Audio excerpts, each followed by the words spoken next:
You cannot expect as a state to keep people in that condition for a long period of time with no consequences. What is really missing from the coverage of these days is the context. And it's so important to speak about the context of what determined the current events. And what determined the current events is over 75 years of oppression over the Palestinian people and daily routine abuses over the Palestinian people. And this is the context that is missing, and this is the context that we should speak about loudly. We are speaking about over 75 years of military occupation. We are speaking about a colonial project that aims at the complete removing the Palestinian people from their land. Professor Ilan Pape brilliantly describes it as a process of incremental genocide. In 1948, Palestinians lived the Nakba, the catastrophe, the massive exodus of almost 1 million people, who were violently and brutally removed from their lands, from their houses, from their villages. From that day, Palestinians are living what they call al-Nakba al-Mustamira, the ongoing Nakba, that we are seeing displaying in front of our eyes today. That's a perpetual Nakba, an ongoing Nakba. Every day they live abuses, dispossession by Israeli forces, Israeli authorities, imprisonments, torture, detention of children, administrative detention with no charge nor trial. Not to speak about the Gaza siege. Gaza has been under a hermetic Israeli siege for the last 16 years. And in these days, we are living a form of siege that is medieval. Gaza doesn't have access to water. Gaza doesn't have access to clean water normally. The United Nations declared Gaza an unlivable territory already in 2021, and we are in 2023. But these days, the water pipes were disconnected completely. So the Palestinian people are starving. They have no water, no electricity, no fuel. This is beyond the humanitarian emergency and the humanitarian crisis. We are living one of the darkest pages in our history as a human beings.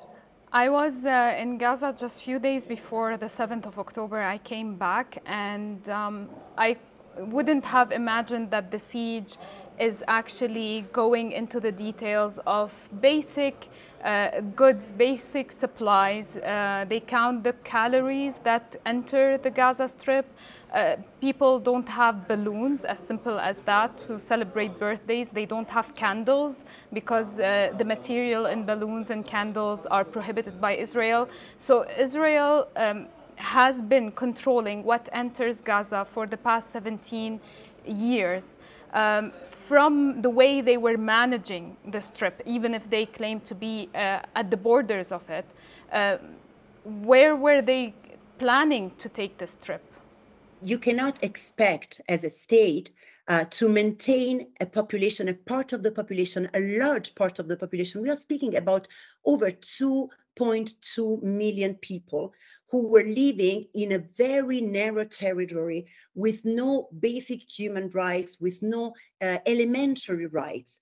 And you cannot expect to keep people in that condition for a long period of time with no consequences. And doing whatever you were doing, and having this Western approach and whitewashed approach to life, this is not possible. And also, from time to time, bombing Gaza regularly, and so destroying the infrastructures. And Gaza people were trying to recover from previous military operations, the latest of which was the biggest one was in 2021, but there were other military operations always targeting civilian infrastructures and residential buildings and so forth and so on. And you cannot expect that situation not to be a bomb that is clearly ready to blow up at some point.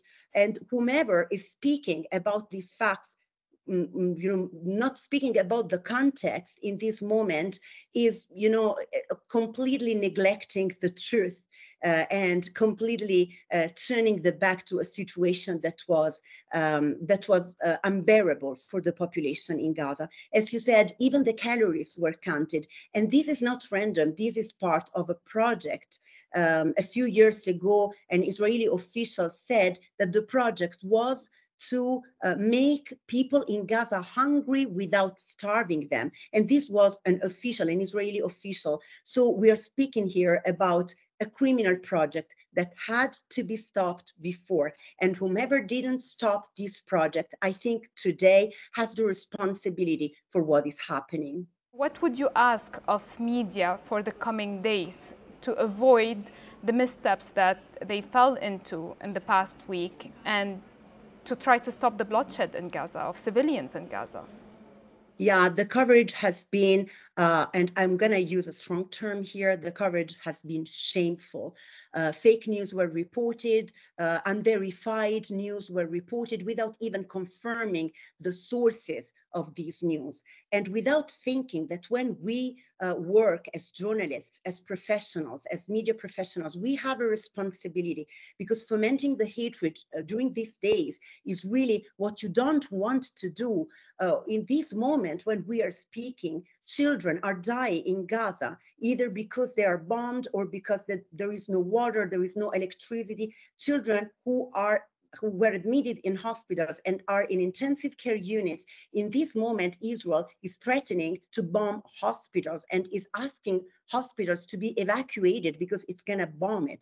So when we report, we have to be careful about what we are reporting about, because I consider equally responsible whomever spread lies these days and had, or the coverage with no context, because this means also fomenting hatred and justifying a massacre that is happening in the total, complete negligence of the word. And the international community should be more vocal and louder in condemning this. We have seen in different situations that the international community wants to use the card of human rights, but we want the human rights to be valid everywhere, in every circumstance. We cannot use the card of human rights only when it fits the agenda of some government or some institutions. If we really care about human rights, what is happening right now in Gaza is not acceptable.